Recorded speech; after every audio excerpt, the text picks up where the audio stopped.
गोरों के देश में इस बात का बहुत ख्याल रखना पड़ता है कि आप हर रेस्टोरेंट या टेक अवे से खाना नहीं ले सकते सिवाय जहां पर हलाल का टैग लगा हो।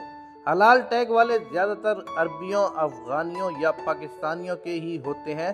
अरबी बहुत अच्छे से वेलकम करते हैं, मरहबा करके पाकिस्तानी लाला जी, भाई जी करके गपशप करने लगते हैं और आपको देखकर जिसके मुंह पर अल्सेशन बंधा नजर आए समझे वो पाकिस्तान दुश्मन अफगान होगा।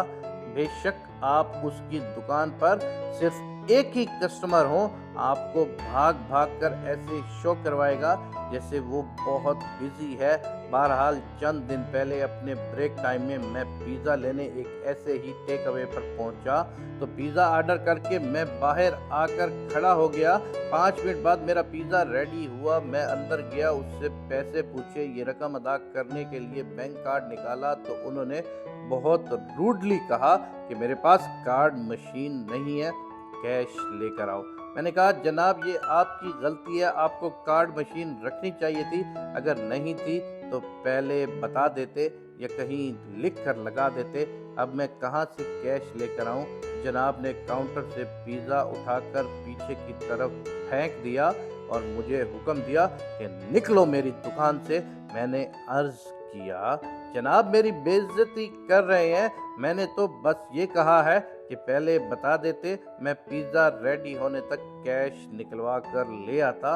बहरहाल उन्होंने कहा कौन सी इज्जत, अपने हाकिम की बात सुनो कि हमारी कौन सी इज्जत है, अब निकलो इधर से।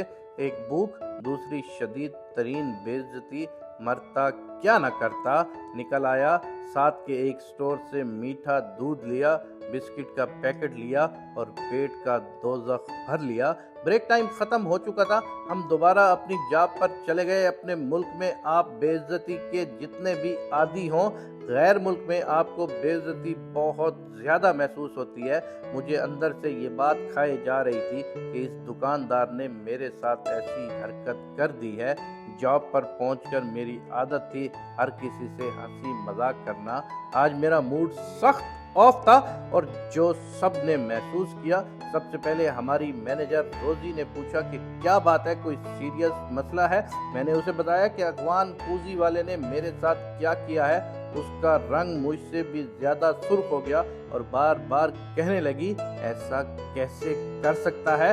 वो उसने क्लारा और मैथ्यू को बुलाकर आपस में मशवरा किया और 5 मिनट के अंदर अंदर बाइकाट अफगान पूंजी के 10-15 पेपर प्रिंटर से निकालकर बिल्डिंग के मुख्तलिफ हिस्सों पर और पार्किंग एरियाज पर लगा दिए गए। मुझे एकदम से ही अपना आप अहम लगने लगा और ये नजर आया कि जिंदा कौम किसको कहते हैं। कुछ देर के बाद हमारा एक और फोरमैन पीटर आया। उसने बाइकाट का पेपर देखा तो रोजी से इस बारे में पूछा।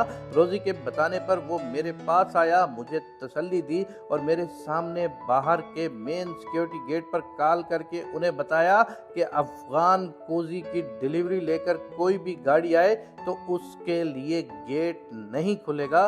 कंपनी के तमाम वर्कर जो हलाल फूड ऑर्डर करते थे सब ने अफगान कुजी को बैड रिव्यू किया और बाइकाट के कमेंट कर दिए। तीसरे दिन ही अफगान कुजी वाला एक पाकिस्तानी को साथ लेकर कंपनी में आया। बाहर गेट से मैसेज भेजा कि सॉरी करने आया हूँ। डे स्टाफ से माफ़ी मांगी। डे स्टाफ को मैं जानता भी नहीं था लेकिन वो भी बाइकाट का हिस्सा थे। उन्होंने कहा मिस्टर शेर नाइट शिफ्ट में होता है, रात को आना। रात को वो दोबारा माफ़ी मांगने आया। उस दिन मेरा ऑफ था। उसने नाइट स्टाफ को कहा कि मैंने माफ़ी भी मांग ली है और मैं पूरे 1 महीने के लिए आपके लिए 50% ऑफ की ऑफ़र लगा रहा हूँ। हर चीज़ आपको 1 माह तक आधी कीमत पर मिलेगी। आफरीन है जिंदा कौमों पर। सफाई करने वाली लिंडा ने कहा अगर तुम हमें सब कुछ फ्री भी दो तो हम तुम्हारी दुकान पर कदम ना रखें जब तक मिस्टर शेर तुम्हें माफ ना कर दे। तुम हमारे कुलीग की इज्जत की कीमत लगा रहे हो। दोस्तों दूसरे दिन उसने मुझसे आकर माफी मांग ली میں نے اسے معاف بھی کر دیا، لیکن جب میں نے کسی سے لنڈا کے الفاظ سنے تو زندگی میں پہلی بار میرا دل کیا کہ کاش میں بھی یہیں پیدا ہوا ہوتا، یہ کم از کم پاکستان پر گوروں کی ہی حکومت ہوتی، ان سے آزادی لے کر ہم نے کون سی کمائی کر لی۔ بہت سے لوگ اس بات پر اعتراض کریں گے، لیکن سوچئے گا ضرور، پاکستان کے وزیر اعظم کی امریکہ میں جیسے تلاشی ہوئی، اس پر کسی نے ریئیکٹ کیا، کوئی آواز آئی؟ جبکہ ہمارے ساتھ والے انڈیا کے ملک میں شاہ رخ خان کی جب تلاشی ہوئی امریکہ میں ایئرپورٹ پر، تو شاہ رخ خان نے واپس آ کر احتجاج کیا اور امریکن ایمبیسی نے انڈیا سے اس چیز کی معافی مانگی۔ کیا زندہ قومیں ویسی ہوتی ہیں یا ہمارے جیسی ہوتی ہیں؟ اور میرے پیزا نہ ملنے پر میرے کولیگز نے جیسے میرا ساتھ دیا، کیا کوئی پاکستانی کے لیے ایسا کر سکتا ہے؟ یہ صرف وہی کر سکتا ہے جن کا ضمیر زندہ ہوتا ہے، جن میں انصاف زندہ ہوتا ہے۔ اے اللہ، پاکستان کو کوئی ایسا حکمران عطا فرما کہ ہم پاکستان میں بھی اور دنیا میں بھی عزت اور احترام سے رہ سکیں۔